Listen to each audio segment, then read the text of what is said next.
আসসালামু আলাইকুম রহমতুল্লাহ।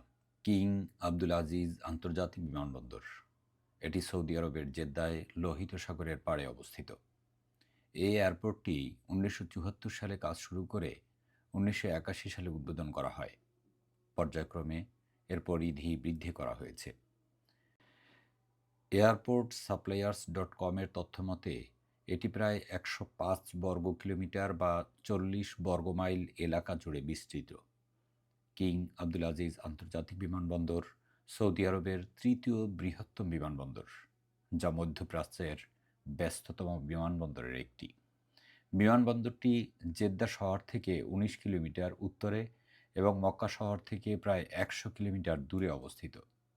এখানে মোট 3টি টার্মিনাল রয়েছে: উত্তর টার্মিনাল, দক্ষিণ টার্মিনাল এবং হজ টার্মিনাল। টার্মিনাল ১-এ ৪৬ ফুট লম্বা এবং ৩৩ ফুট ব্যাসের দৃষ্টিনন্দন একটি অ্যাকোয়ারিয়াম রয়েছে। ৩,৭৩২ জন ধারণ ক্ষমতা সম্পন্ন একটি মসজিদ থাকার পরেও প্রায় প্রত্যেকটি গেটের সাথে একটি মহিলাদের এবং একটিতে পুরুষদের চমৎকার সলাতের জায়গা রয়েছে, যার সাথে ওয়াশরুম এবং অজুর ব্যবস্থা আছে।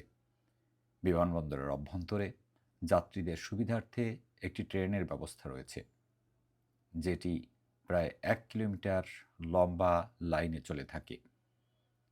প্রতিদিন গড়ে এখানে ২৫০ থেকে ৩০০টি বিমান ওঠানামা করে এবং বছরে প্রায় ৪১ মিলিয়ন যাত্রী এই বিমানবন্দর ব্যবহার করেন।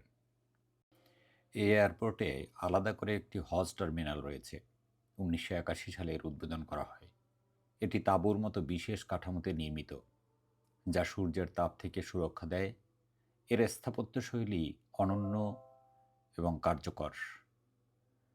হজ মৌসুমে এটি দিনে প্রায় ৮০,০০০ যাত্রী সামলাতে সক্ষম।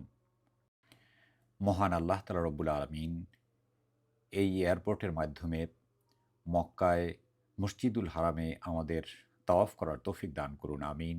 আসসালামু আলাইকুম ওয়া রাহমাতুল্লাহ।